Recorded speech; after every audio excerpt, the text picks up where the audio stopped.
Salut les ludistes, alors aujourd'hui petite vidéo pour vous parler de Palm Island, un jeu de 2019. 2019, mais c'est un vieux jeu ça. Eh bien oui, je vais vous parler de Palm Island, mais pas que.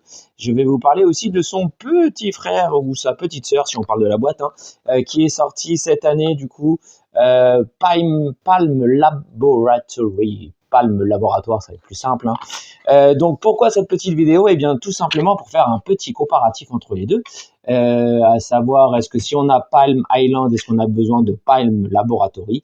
Quelles sont les différences, quelles sont les ressemblances, etc. Donc on va regarder ça ensemble tout de suite. Allez, c'est parti. Donc alors, Palm Island, sorti en 2019, c'était un jeu dans une grande boîte parce qu'en fait dans ce jeu-là on pouvait jouer en solo ou à deux, et en fait dans la boîte il y avait deux decks, donc il y avait la règle rapide, et il y avait deux decks pour pouvoir jouer à deux joueurs. Donc on avait un deck un deck rouge avec 16 cartes, et donc on mélangeait ces 16 cartes et on avait 8 tours pour essayer de faire le meilleur score possible. Donc voilà, hein, la mécanique était assez originale et c'était un jeu super étonnant lorsqu'il est sorti parce qu'en fait tout se joue comme c'est écrit, se joue dans la paume de la main.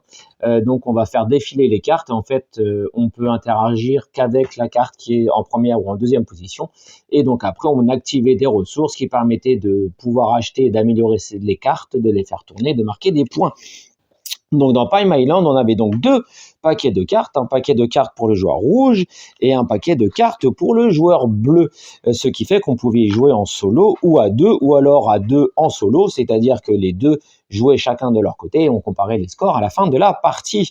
Donc dans Palm Island, on était dans un univers un petit peu île abandonnée, Robinson Crusoe. On essayait d'améliorer nos cartes, de produire du bois, d'aller pêcher du poisson, etc., d'aller casser du caillou pour améliorer nos cartes.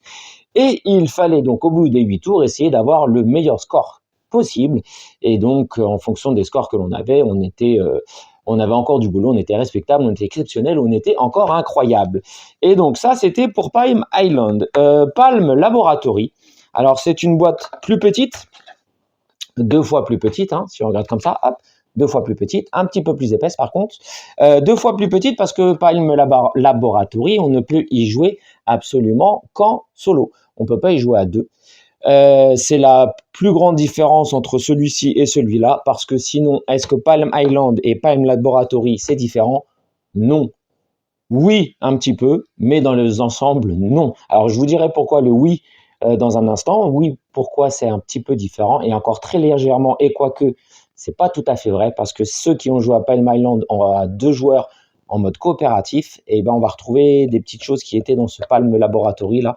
Donc en fait, Palm Island, c'est à 80, Palm Laboratory, pardon, c'est à 95% identique à Palm Island. Après, seul l'univers va changer. Dans Palm Laboratory, alors vous avez vu, ils ont fait une boîte qui est deux fois plus épaisse que Palm Island, sauf que la boîte est à moitié remplie de vide. Donc la boîte aurait pu être deux fois plus fine. Donc voilà, bref, passons sur ce point-ci. Donc dans Palm Laboratory, eh ben, c'est exactement le même fonctionnement. Nous avons là aussi 16 cartes, et sauf que là, cette fois-ci, au lieu d'aller chercher du bois, du poisson, des cailloux, eh ben, nous sommes dans un laboratoire, on fait des expériences un petit peu folles et on va récupérer des cerveaux, des engrenages et des petites potions, hop, et des petites potions de chimie. Donc voilà, c'est la seule chose entre guillemets qui change, c'est le thème. Ici, dans un thème île abandonnée Robinson Crusoe, là nous sommes des savants fous dans un laboratoire. Alors, autre chose qui change. Dans ce Palm Laboratory, nous allons avoir exactement comme je regarde un petit peu, comme dans le Palm Island, on va avoir 16 cartes de base qu'on va devoir mélanger et qu'on va pouvoir transformer en ressources pour pouvoir améliorer les cartes, les pivoter, etc. Donc ça, exactement pareil que Palm Island. Dans Palm Laboratory, nous allons avoir trois assistants. Igor, nous allons avoir Igor qui va venir nous aider, nous allons avoir le cuistot qui va aussi pouvoir venir apporter son aide, et nous allons avoir Frankie, qui elle aussi, c'est une plante un peu étrange qui nous apportera un petit peu d'aide. Et là, vous allez me dire, ah, bah ça, première différence avec Palm Island. Eh bien non, parce que dans Palm Island aussi, je reprends mes cartes, hein, dans Palm Island, hop, nous avions aussi la possibilité de recruter des personnages, des assistants qui pouvaient venir nous aider. On pouvait recruter un pillard, on pouvait recruter un constructeur, on pouvait recruter une marchande, un chef, un éclaireur, etc. Et eux aussi pouvaient nous apporter de l'aide lors de nos parties. En contrepartie, on perdait des points. Donc là, dans Palm Island, on avait même 7 aides possibles. Alors que c'est un petit peu le bazar là ma présentation, alors que dans Palm Laboratory, nous n'en avons que 3. Voilà. Et donc encore, on n'utilise pas les 3 et là, dans Palm Island non plus. Hein, on choisit en fait d'en utiliser 1, 2 ou 3 pour niveler la difficulté. Ce sont ces assistants-là qui vont nous permettre de rendre le jeu facile, normal ou difficile. Voilà. Qu'est-ce qu'on trouve d'autre dans Palm Laboratory? On trouve aussi une petite carte niveau de danger. Niveau de danger, donc vert, jaune, derrière on a orange et derrière on a rouge. Et ça va être il y a 2 grandes différences avec Palm entre les deux. Et la première différence, c'est que dans Palm Laboratory, il n'y a pas un compte tour. Dans Palm Island, ça se joue en 8 tours et au bout des 8 tours, on devait avoir fait le score le plus important possible. Dans Palm Laboratory, en fait, il va y avoir ce compteur de menace, là, ce niveau de menace. Et en fait, en fonction de nos actions et si on arrive ou pas à réaliser les objectifs, le niveau de menace va augmenter. Et avec les assistants et avec certaines cartes, on va pouvoir faire descendre ce niveau de menace. Donc en fait, le jeu ne va pas se jouer en 8 tours, mais ça va dépendre de comment vous allez gérer votre compteur de menace. Parce que si le compteur de menace arrive au rouge et qu'on doit le faire monter encore une fois, bah, la partie est terminée. Donc la partie pourra très bien durer plus que 8 tours ou moins de 8 tours. Donc ça sera à vous de gérer en fait ce timer, ce compte tour qui sera ici notre niveau de danger. Donc première grosse différence, ça ne se joue plus en 8 tours, mais ça se joue jusqu'à ce que vous gagnez ou jusqu'à ce que vous fassiez exploser votre laboratoire. Voilà. Parce que deuxième grosse différence, c'est que dans Palm Laboratory, et là vous allez voir que oui et non c'est une différence et ça n'est pas une différence, dans Palm Laboratory en fait, à chaque début de partie, il va falloir choisir un objectif de mission, un contrat en fait.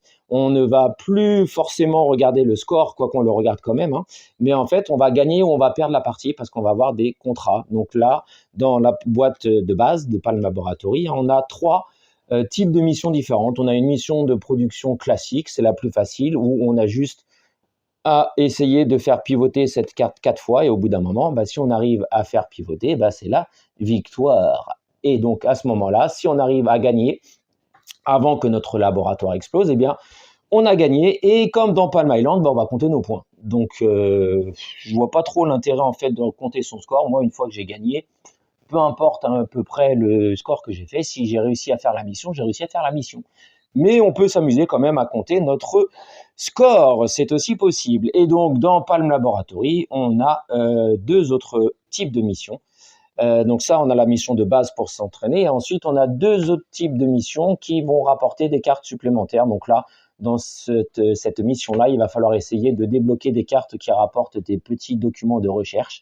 Et il faudra essayer d'en avoir un certain nombre pour réussir à faire pivoter la carte. Et dans la mission numéro 3, qui est la mission la plus complexe, il va y avoir des petits symboles, il va y avoir des petites cartes à insérer aussi dans le jeu. Et il faudra réussir à faire les ressources qu'il demande, etc. Donc c'est un 3e type de mission. Donc c'est la grosse différence entre Palm Laboratory et Palm Island. C'est ce que je vois sur les réseaux. Oui et non. Parce que pour ceux qui ont joué à Palm Island à 2 joueurs en mode coopératif, et il faut l'avouer, c'est pas la plupart des joueurs, hein. Palm Island, c'est souvent, j'ai joué à 80% du temps en solo aussi, mais j'ai quand même joué en coopératif. Et en coopératif, on a aussi, comme quoi Palm Laboratory, c'est pas 100% différent, hein, sauf que là, en solo, c'est inclus direct. Dans Palm Island, pardon, quand on jouait en mode coopératif, donc chaque joueur, les 2 joueurs avaient leur deck et faisaient tourner leur deck, etc. Et en fin de tour, eh bien, en début de partie, on choisissait un type pardon, on choisissait une catastrophe qu'on devait réussir à éliminer à deux lors de la partie. Donc, on avait une éruption, on avait un ouragan, on avait la famine, donc je vous montre, hein. Et donc là, c'est exactement, voilà, j'ai pris par exemple l'éruption, c'est exactement comme dans Palm Laboratory. À la fin de chaque tour, les joueurs mettaient en pause leur jeu et avec les ressources qu'ils avaient encore gardées en fin de tour, il fallait essayer de valider les conditions de l'éruption là pour faire tourner la carte. Ensuite, on regardait manche 2, manche 3, manche 4 si on y arrivait. On faisait pivoter et on pouvait aussi, si on voulait, arriver en manche 4, 5, 6, 7 ou 8. Et en manche 8, il fallait absolument au plus tard avoir validé et fui l'éruption. À noter que je dis que c'était en mode coopératif à deux joueurs, mais, et ça, c'était pas écrit dans la boîte, pas écrit dans la règle, et je viens de le voir pas plus tard qu'hier ou avant-hier, c'est qu'on pouvait tout à fait aussi jouer à Palm Island en solo en se mettant un contrat. C'était tout à fait possible. Ça veut dire que là, par exemple, pour l'éruption, alors je vais en prendre une autre hein, pour que vous voyez, hop, on va prendre, allez, l'ouragan, la tempête. On est en Bretagne, donc on va prendre la tempête. La tempête, vous voyez, pour faire pivoter la carte, il fallait qu'en fin de tour, j'ai encore à ma disposition 3 bois, 1 poisson et 2 pierres par joueur. Ce qui fait que si je joue en solo, ben, il me faut 3 poissons, 3 bois, 1 poisson, une pierre, et en fin de manche 1 ou de manche 2, enfin en fin de manche, si j'ai ce qu'il faut, hop, je peux pivoter de l'autre côté. En étant à deux joueurs, il fallait 6 bois, 2 poissons, 4 pierres. Mais après, on se répartissait les ressources un petit peu comme on voulait entre les joueurs du moment qu'on obtenait tout ça. Mais en fait, ce qui n'était pas écrit dans la règle, et ça, c'est pas bien du côté de l'auteur, hein, c'est un peu vicieux, on pouvait très bien le faire en solo. Et à ce moment-là, vous voyez que Palm Island et Palm Laboratory, et ben, tous ceux qui disent oui, dans Palm Laboratory, il y a des contrats de fin de partie, des missions de fin de partie qui n'étaient pas dans Palm Island, et ben, ce n'est pas vrai. Donc, conclusion, Palm Island, Palm Laboratory, c'est kiff kiff bourricot. C'est exactement le même jeu. Sauf l'histoire des 8 tours pour Palm Island et la gestion du niveau de danger dans Palm Laboratory. Et c'est vraiment en fait que cette carte-là, cette histoire de contour qui change entre les deux. Voilà. Alors, est-ce qu'il faut les deux? Bah, vous voyez, moi j'ai les deux. C'était quoi ce rire? Parce que j'aime vraiment beaucoup ce Palm Island. Palm Laboratory m'intriguait. J'avais pas toutes les infos, donc j'y suis allé un petit peu à l'aveugle. Après, c'est une question d'univers et d'ambiance. Moi, j'avoue que j'aime beaucoup cet univers. Robinson Crusoe, les ressources, le bois. J'aime bien ce thème. Pour en plus, quand on joue à la plage ou un truc comme ça colle bien. J'aimais beaucoup les illustrations des personnages que l'on pouvait avoir. Et puis, bah, dans Palm Laboratory, bah, ça change d'univers. On est dans un univers un petit peu fantastique entre guillemets, hein. Les illustrations, je les aime moins. C'est moins mon ambiance. Donc, du coup, c'est vrai que j'accroche un petit peu moins. Il y a des petits twists sympas pour le comptage des scores. Il va y avoir des petits symboles un petit peu nouveaux qui apparaissent là à côté de l'étoile. Je sais pas si on voit bien, qui permettent de gagner des points un peu supplémentaires. Mais franchement, c'est vraiment l'un ou l'autre, c'est quasiment pareil, à condition de savoir que dans Palm Island, on peut aussi jouer avec des objectifs de fin de partie pour savoir si on a gagné ou si on a perdu. Donc voilà. Niveau tarif, celui-ci, le Palm Laboratory, c'est pas facile à dire, hein. Palm Laboratory est à peu près à les 10 euros, un petit peu moins, ça dépend des boutiques, 10 euros. Le Palm Island est à un tout petit peu plus que 15. Donc, vous voyez, jeu solo à 10, jeu à 2 à 15, 10 et 10, 20, si on veut jouer à 2 avec celui-là, même si c'est pas possible. Et celui-là, on a déjà tout le matériel pour jouer à 2 en coopératif, ce qui est assez sympa, le mode coopératif. Et il y a aussi un mode compétitif dans Palm Island, qu'il n'y a du coup pas du tout dans Palm Laboratory. Donc voilà, je vous ai tout dit. Pour ceux que ça intéresse, je ferai... Ah si, dernière chose, pour le côté point positif pour Palm Island, encore, Palm Island, on prenait ces 16 cartes, on mélangeait, hop, terminé, on jouait. Mise en place, 10 secondes. Dans Palm Laboratory, il faut trier les cartes, il faut prendre ces 16 cartes de départ, on les mélange, on choisit notre mission qu'on met à la fin, on choisit le nombre d'assistants qu'on veut prendre, qu'on met à la fin, on met la carte niveau de danger qu'on met à la fin. Bref, il y a un tout petit peu plus de manipulation. Là, j'ai dit mise en place 15 secondes, là, mise en place 30 secondes, 1 minute. Voilà. Et dernière chose, oh là là, mais j'oublie plein de choses. Encore un point positif dans Palm Island. Finalement, je préfère vraiment Palm Island. Dans Palm Island, on comptait nos points, certes. Donc, je ne suis pas fan des jeux où on doit battre son score. Mais ce qui était très intéressant dans Palm Island, c'est qu'on tentait de battre son score, pas juste pour battre son score. Il y avait des trophées. Là aussi, plein de nouvelles cartes aux illustrations que j'adore. Des dents de requin, on fabriquait des outils, on trouvait des coquillages, on trouvait des diamants, on trouvait une roue, enfin, on trouvait plein de petites choses, des statuettes. C'était des trophées. Et en fait, en fonction de notre score et en fonction des cartes qu'on avait réussi à débloquer, à améliorer au fil de la partie, eh ben, on regardait si on avait ou pas débloqué un trophée. Et si on avait réussi à débloquer un trophée, bah, ce trophée, hop, il venait dans notre jeu pour les manches d'après, pour les parties suivantes, pour essayer d'améliorer encore son score, de débloquer d'autres trophées qui permettraient d'améliorer encore son score, etc. Donc, par exemple, là, si je voulais avoir le bâton de l'équilibre, eh ben, à la fin de la partie, il fallait que j'ai amélioré toutes les cartes de mon deck, là, mes 16 cartes, au niveau 2 ou plus. Ben, si dans ma partie, j'ai réussi à faire toutes mes cartes améliorées au niveau 2, même si j'avais fait un score nul, hein, si toutes mes cartes étaient améliorées au niveau 2, j'avais le droit de prendre ce petit trophée. Un autre exemple, et après j'arrête sur ça, hein, si je voulais avoir le trophée dents de la bête, si je voulais les dents de la bête, eh ben, il fallait que 3 hangars à canoë soient au niveau 2 ou plus et avoir obtenu un score de 30. Donc voilà, il y avait des petits défis, des petits challenges. Et là, 1, 2, 3, 4, 5, 6, 7, 8, 9. Il y avait 9 challenges qu'on pouvait essayer de faire, essayer d'obtenir 9 trophées en fonction des cartes qu'on avait réussi à améliorer, de leur niveau atteint, en fonction du score qu'on avait réussi à faire, etc. Donc, Palm Island, vraiment, finalement, plus je suis en train d'en parler, plus je suis en train de me rendre compte que ce Palm Island était vraiment bien plus riche et bien plus complet que ce Palm Laboratory. Est-ce que je regrette pour autant Palm Laboratory?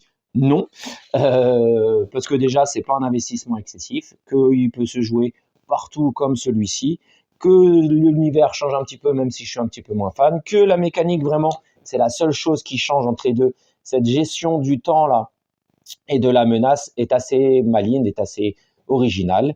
Et donc, non, je ne regrette pas. Les assistants ont une bonne tête, hein, notamment Igor, là, j'aime beaucoup. Le petit cuistot qui est sympa aussi, et le petit Francky, la plante un petit peu étrange, est aussi, elle aussi très sympa. Donc, non, je regrette absolument pas, mais je pourrais me passer de Palm Laboratory sans problème. Palm Island, je ne m'en passerai plus maintenant que je l'ai parce que je l'adore toujours autant, même 5 ans plus tard.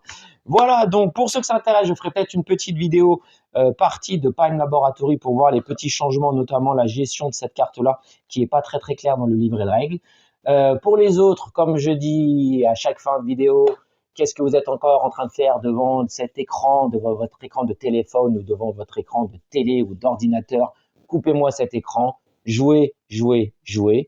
Allez faire un tour aussi sur une partie, une photo, une phrase.com, ça fait toujours plaisir. Des petits pouces si vous avez envie, des commentaires, j'adore. Donc si vous avez des commentaires, n'hésitez pas. Et moi je vous dis à bientôt. Allez vous prendre une petite boîte de jeux, amusez-vous bien et à bientôt.